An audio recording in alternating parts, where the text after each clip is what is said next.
Welcome to Get Your Spirit in Shape, United Methodist Communications and UMC.org's podcast to help us keep our souls as healthy as our bodies. I'm Joy Avino. My guest today is Bryce Hillhouse. Bryce is the development coordinator at the Lydia Patterson Institute, a school for 7th through 12th graders in El Paso, Texas. Lydia Patterson is a United Methodist-related and church-supported institution that in 2020 met a couple of amazing goals. They had a 100% graduation rate and a 100% college placement rate. In this conversation, Bryce and I talk about the unique challenges of some of their students who live in Mexico and cross the border daily. And we also chat about the adjustments that the school had to make when COVID-19 made them move to all online learning, like so many other schools. Bryce, welcome to Get Your Spirit in Shape. Thank you for having me. You work at the Lydia Patterson Institute, which is a school in El Paso, Texas.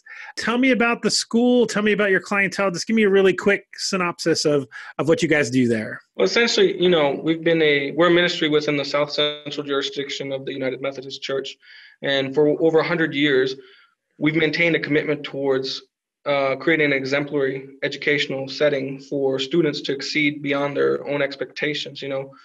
I find, especially now, it's almost an oppressive nature within education, and we seek to unbind those students and unlock their potential through faith-based education. Hey, tell me more about that. What do you mean by unbind and unlock? Well, for me personally, I'm from Florida, and the high school that I went to, it had a graduation rate of roughly 59%. So Lydia Patterson has maintained roughly a 98% graduation rate every year. And then last year alone, we had 100% during the COVID pandemic. And then 100% of those students were then placed within schools. That's a crazy success rate for your work, and a great testament to the ministry that's happening there. So tell me about the typical student. So we have roughly a split population between those that are underprivileged and then those that, are wealthy and can afford the tuition.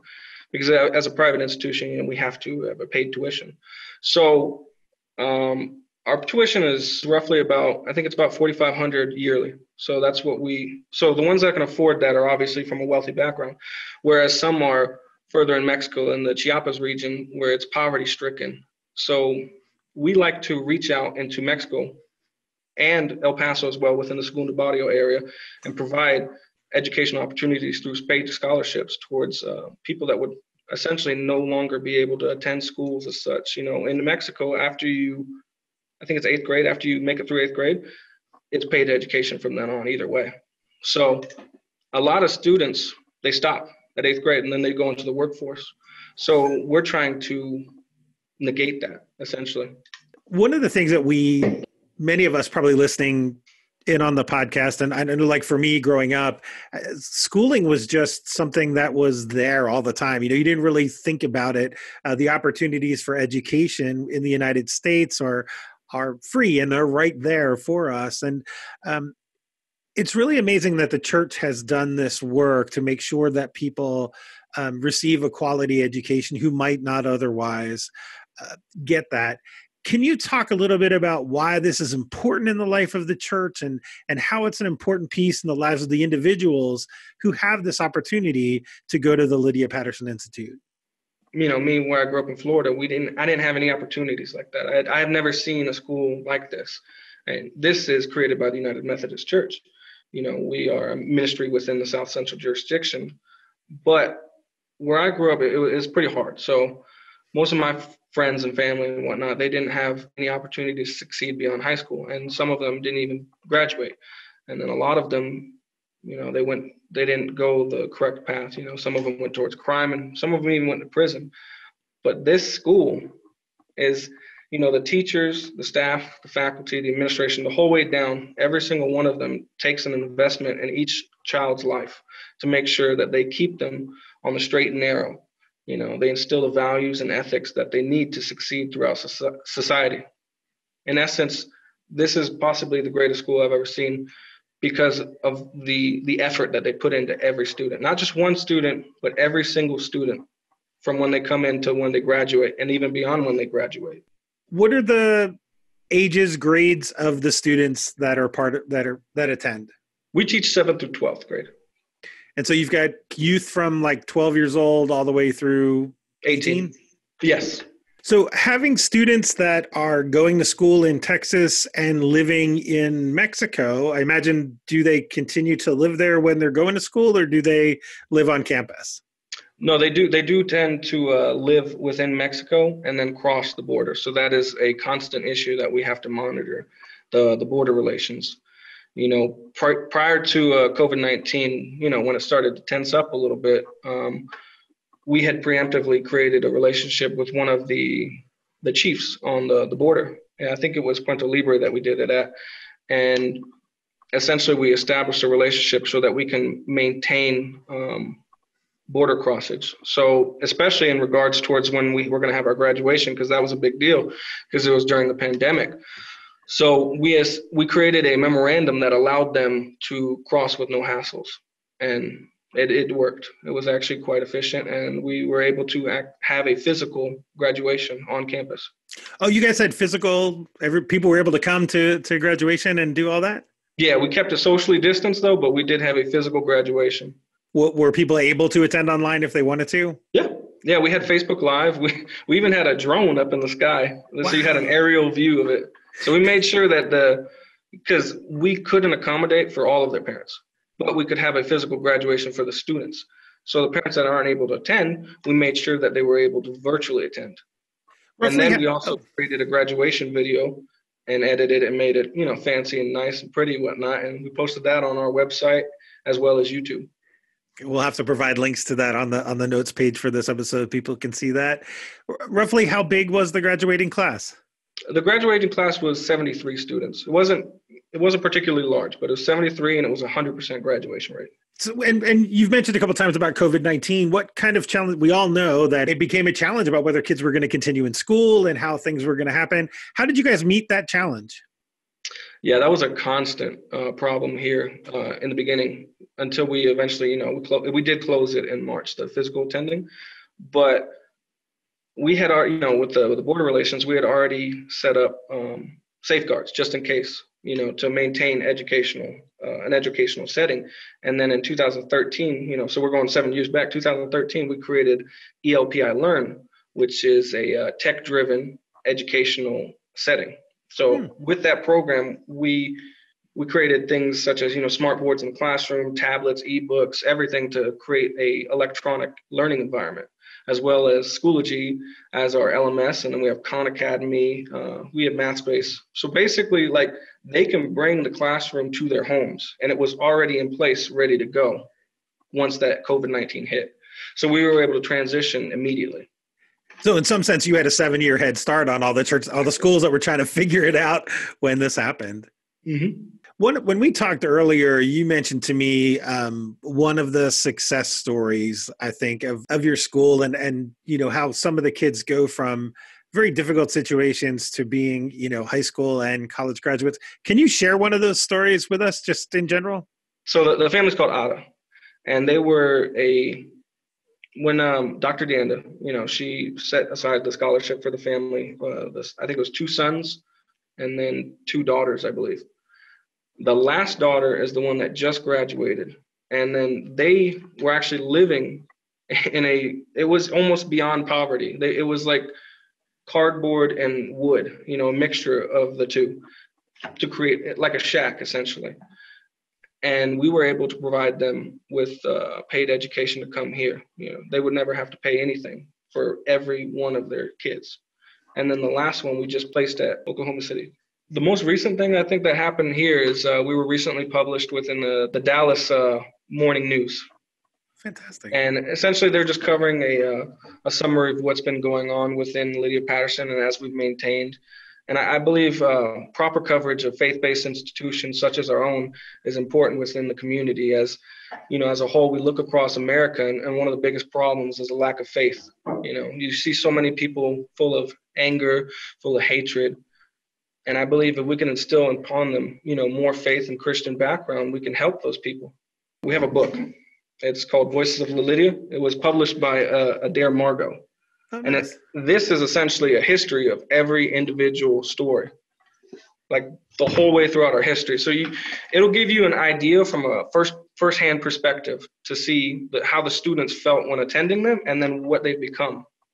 That's remarkable. That's remarkable. And I imagine there's quite a list of amazing stories that are in that. Yeah, volume. no, we have a plethora of stories. We have lawyers, we have musicians, even our current music teacher, our orchestra teacher, Hilda Rodriguez. She's a former alumni. And, when she graduated, she became a touring artist within Mexico. She actually was recording in Mexico City, and she toured throughout Latin America. And then eventually she came back and wanted to give back towards the school that gave towards her. And now she teaches here. That's really remarkable. Yeah, that she's able to do that and come back and give to those from whom she received. What a blessing. On a really small scale. And part of my ministry, I was a youth pastor like many years ago. And one of the great privileges of doing that was being able to be in relationship with these young people. I did learn pretty quickly that I wasn't a school, but what I was teaching them was less important to me than being in relationship with them. And I imagine that the relationships that your teachers and staff and other people create with the students must be really deep and profound and probably carry on after graduation. Yeah, when I first got here, it's kind of funny. One of the biggest problems, as they might say, is the fact that so many graduates and alumni come back to the school and they come back during the school hours because they want to connect back with their teachers. They want to talk with them on a personal level, no longer, the instructor to student, but thank them for all the effort that they gave towards them. It's a level of camaraderie I had never seen before. There's this event that they do here, and it's the senior retreat. And I think that's one of the biggest forms of connection that they create with the students. We have the senior sponsor as well as several other staff and faculty as well as the principal. They'll attend a senior retreat, and it's a spiritual retreat. And from there, they're able to connect with them on a more personal and spiritual level. Wonderful. And one of the things you also told me about too is that chapel is a normal part of your week. It's part of the rhythm of the week at the school. Tell me more about that. Well, chapel, right now it's virtual, but previously we would have a worship every Wednesday, and we have the lay ministry that handles that. We have students that will come up. They have individual verses that they'll cover, and then we have the praise band. They'll come through and they play praise and worship music. But our pastor, he'll lead the worship and guide it along the way generally in regards towards the specific verses that we've picked throughout the week. And then we also have a yearly verse that we pick. Like last year, I have it right here. Ours was Proverbs 17:17. A friend loves at all times, and a brother is born for a time of adversity. So we have a certain method that we do in regards towards the worship. That's excellent. You've mentioned a couple of times that music is an important part of worship. That you talked about the worship, but also part of the education. One of your students went on to become a musician. What other programs do you have that are, kind of beyond math and science and history and those things? Okay. Well, we have two different music ones. We have actually three. So we have three. We have the worship team, we have orchestra, and then we have mariachi. And then beyond that, we have robotics club, we have junior honor society, we have a journalism, and then obviously we have sports. So those are the primary ones that we cover. Wow. So there's a full curriculum for everybody to be involved in to grow and to connect with coaches and directors and all of those people that are part of the staff there. That's really exciting. I want to talk again a little bit more about some of the challenges you guys must face with border crossing. What are some of the unique difficulties that you have from time to time? What are you mentioned some of the ways that you've kind of worked some of that out. Can you expand on that a little bit? Yeah, I say one of the most consistent problems, yet minor, is tardiness because of the border crossing. So it doesn't matter when you show up, to cross the border, you could be held up for a while. And then, some students, they don't drive across, they're not driven by their parents. Some of them have to walk, and that's a few blocks, so it takes a little bit to come over here. So we have to count for tardiness. And for the most part, if we know ahead of time, it's not an issue, but that's a consistent situation that we have to deal with. Our president, she created a relationship with the chief over there. That way we could avoid any hangups for our children crossing. Especially that one was done preemptively for the graduation, so that wouldn't be an issue. Because that before COVID-19, it was never something anybody anticipated, and then it created a plethora of restrictions and whatnot. So we had to account for that and ensure that wouldn't create a negative effect upon our students, because it would be pretty bad if they weren't able to have a graduation after all the effort that they put in their education, So we wanted to avoid that issue. Yeah, I imagine that's a huge event every year, right? To get to the graduation. Yeah, that's a big one. There was another event that we had planned previously. We weren't able to do it. It was we do this yearly Segundo Barrio Day, and basically it's like an extravaganza, a gala, whatnot, in the community, where we invite the community to come to our school, and then we provide them with services that they wouldn't have. And we all do it free of charge, completely charitable and whatnot. And we give them groceries, we give them food, we give them health checks, haircuts, and then fun activities, almost like a carnival. So it's a big thing, and it's unfortunate, but this year we weren't able to do it because of COVID-19 and the restrictions. Sure. Wow. But tell me, it's a ministry to the community? So this neighborhood is called Barrio, and this is called Segundo Barrio Day. Oh, okay. Which means what? Help me. So it's a second ward, like Segundo Barrio, or second ward or second neighborhood. It's a wonderful little event, primarily it's to give towards the community that's accepted us for over 100 years. And the students serve and are part of that as well, I imagine? Yes. Yep. Excellent. As well as local community partners and other educational institutions, and as well as health providers and whatnot. Mm-hmm.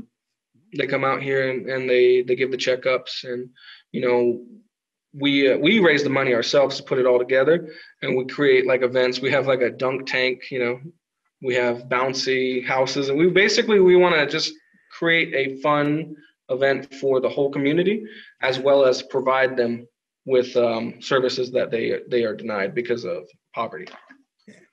Yeah, as you may not know, but some of the people who listen probably know, I am a bit of a Methodist history nerd, and one of the things I really like in learning about these things is that this is so much in line with, going all the way back to John Wesley. One of the things that he did was found a school for the kids, back in the day in the 1700s. Not everybody went to school for free. And so he made sure that the miners in town outside of Bristol, England, would be able to have a school. And so he created Kingswood, which is one of these schools that's still in existence more than 300 years later. And so it's right in line with this work. And so it's part of who we are as United Methodists, to make sure that people are getting the education that they need and that they receive. Tell me about, what do you see in the spiritual growth of the students? Where do you see, do you see a spiritual maturity in some of them that's different than you would have expected from a typical 16-year-old? Oh yeah, for sure. A lot of them become faith leaders within their community, and they eventually, as they grow throughout their years at Lydia Patterson, a lot of them do pursue pastoral work. But you see these small, because they come in the seventh grade, so they're little, and then they eventually grow to adults, and it's beautiful to watch, because as they physically grow, you watch as their faith and understanding of Christianity grows. Yeah, that's remarkable. And I imagine you get the younger ones who are probably reluctant to be part of that outreach to the community, and by the time they're juniors and seniors, I'm guessing they're excited to do that service work in that.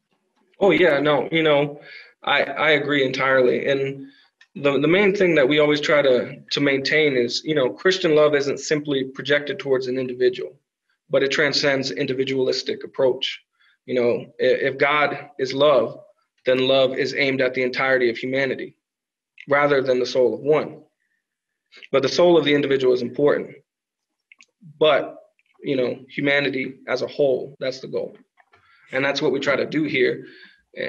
We don't necessarily proselytize because you want them to want to come to faith. You don't want to push it upon them. You want them to make the choice to come towards God. I think every parent knows exactly what you're talking about. You don't want to just kind of like berate them into being people of faith, and just to continue to catch it from the people around them who are helping them grow spiritually. Exactly. Because, too often when you just keep pushing and preaching God upon people that don't want to hear, you end up pushing them away. Yeah. Yeah. And I love that image that you talked about, like kind of that image of sharing the love with everyone, because everyone has value, right? We're all exactly. Children of God. And I think you and I talked about before, the image of God that's present in each person. And it's interesting that that's one of these things that I'm hearing a lot about today as we go through in the United States with this crisis over racial justice. And one of the things that I keep hearing over and over again is that we need to recognize the image of God in people who we might see as different than us. Really, we are all one big human family, and we should be sharing the love with all of those, whether they're members of the school or the people in the community, whether they're from the United States or living in Mexico, whether they speak English primarily or Spanish primarily. You guys just have this wonderful example of what it looks like to me to be the body of Christ growing up together. And it's an exciting example. Anything else? Tell me what's the most exciting thing to you about your work, about the school? What gets you excited to come to work in the morning? Well, a lot of it has to do with my past. The main thing that I love about coming to work and, creating here is the fact that I can go ahead and help kids like me and like my friends that growing up that didn't have anything, didn't have any opportunities. The opportunities that I made for myself, I had to join the military to go to college and then pursue further and beyond. But I don't want other people to have to go through those hardships. So when I go out there and I'm, trying to fundraise and I'm trying to grant write and I'm trying to create opportunities for kids here, I'm trying to do it so that the next generation of, Americans, immigrants, whoever comes over here, that they don't have to go through the difficulties that I went through, that, they can be afforded the life that they deserve, that God wants for them. What gave you the desire to do something different? It was I guess it was more than one thing, but I have to say it was probably my father. I was raised by a single parent. My dad raised me the entirety of my life by himself, essentially. Wow. Yeah. And he really pushed me to persevere and exceed beyond the expectations that were set forth for, many like me growing up. I would say he kept a firm hand and continued me along the path, essentially. Kind of wouldn't let you go where you exactly. Where you he wouldn't let me make the mistakes, No, but he would. But then he'd help me. He'd guide me up and whatnot. But me as a person as well, I guess I took a step back and I looked at the big picture of what's going on around me, and I saw many of my friends, they weren't really going anywhere. They were just moving along with the current, and a lot of them never even left the town or made it beyond, where they are. They're still in the same place and they're not trying any harder, but I think one of the main things is the lack of faith within the community. I think that plays a big part towards direction of youth. And one of the big things that you guys are building there is, the kids connect to one another as people of faith, right? They're building their own kind of community. Yeah, these kids are constantly worshiping. Like what I said, we don't proselytize, but this is definitely a house of God in itself. Everywhere you look, there's words, there's scripture. You can talk to every teacher. We consistently make apparent the message of God. Yeah, and it's one of those things too, right? We usually think of peer pressure as a negative thing, but it can be positive, right? When you're surrounded by Yeah, people who are doing good things, you want to do good things too. exactly. Every path is open to you. We have a multitude of paths that we can go on as people, but there's a path that God wants for you. But he's not going to push you to that path. He's presenting it in front of you, and it's up to you with your free will to pursue that path. And that's what we try to guide the students and everybody who attends Lydia Patterson. We try to guide them in the right direction, guide them down the path of faith. Because me personally, I don't believe that faith is essentially something you have quantity of. I believe faith is more or less a path between you and God on a personal relationship level. Well said. Well said. I like that a lot. Yeah. So tell me, that leads me into what's my final question that I ask every guest on Get Your Spirit in Shape, which is simply this: what helps you keep your spirit in shape? I like solitude and being able to pray towards God. I like to have more of a dialogue with God. It's not necessarily like I'm hearing him talk back to me, but more or less seeing it through what's in front of me. I reach out to God, yes, and then I see as he provides in front of me where we're going. So I like to consistently maintain a positive and personal relationship with God. Yep, and I think you're hitting on something that I like a lot too. I've often talked about, for me, a sign of some spiritual maturity to a certain degree is being able to see the sacred in the everyday. Like, we don't just see God in worship, but we also see God, like you were just talking about, in kind of your day-to-day living, and it becomes this conversation. I like the way you said that. It was just having a conversation with God, maybe not verbal all the time, but there's a give and take there, where you talk to God and you get signs and signals from him as well. Bryce, this has been a really good conversation, and thank you so much for spending some time with me today. Yeah, no, thank you so much for having me. It was an honor. That was Bryce Hillhouse, Development Coordinator at the Lydia Patterson Institute, a United Methodist-related and church-supported institution. To learn more about the great ministries happening at the Lydia Patterson Institute, and to see the video of their 2020 graduation that Bryce talked about, go to umc.org/podcasts and look for the notes page of this episode.